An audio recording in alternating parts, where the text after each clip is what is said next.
Présente sur plusieurs plateaux télé et scènes musicales, Natacha Saint-Pierre est également une maman épanouie. Une priorité qui l'a même amenée à refuser un projet qui l'éloignait de son fils. Chanteuse, actrice et même danseuse, c'était la gagnante de la 13e saison de Danse avec les stars.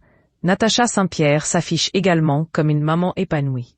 Son fils, Big Saint, qui s'apprête à fêter son 10e anniversaire cette année, apparaît comme l'une de ses principales priorités de vie aujourd'hui. C'est ce qu'elle a révélé lors d'une interview accordée à Gala.fr à l'occasion de sa participation au tournage de la 12e saison de la fiction Léo Mattei.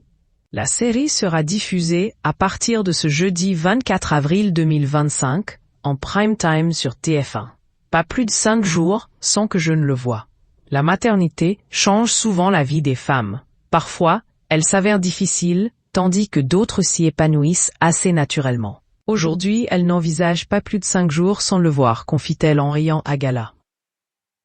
Ce qui ne l'empêche pas d'exercer ses différents métiers, ni de travailler tout court, comme elle l'affirme au magazine. Je fais partie des mamans qui ont le choix de décider de leurs horaires.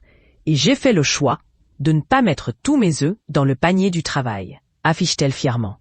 La Canadienne a tout simplement appris à travailler différemment, explique-t-elle avant de se confier. Ce sont des choix de vie lorsque l'on devient parent. À l'instar de beaucoup d'autres, tous métiers confondus, sans pour autant affirmer que c'est facile. Ces opportunités que Natacha Saint-Pierre a refusées pour son fils. Ce nouvel œuf dans son panier, Natacha Saint-Pierre a décidé de lui accorder une place importante, malgré l'exigence du milieu artistique, qui implique parfois des déplacements loin de chez soi et sur plusieurs semaines durant. Pour préserver son bien-être familial, elle a notamment et avec courage refusé un rôle dans une pièce de théâtre dont elle avait excessivement envie, comme elle le raconte. Mais il impliquait d'être sur scène tous les week-ends et ce, loin de son fils. Pour elle, ce n'était tout simplement pas envisageable.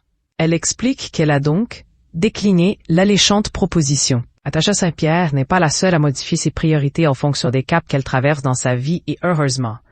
D'autres actrices assument leurs envies et besoins qui évoluent en fonction de leur période de vie. C'est ce que racontait d'ailleurs la comédienne Laetitia Milotte à Femme Actuelle dans une interview à l'occasion de son nouveau rôle dans l'émission Le Meilleur Pâtissier en septembre dernier.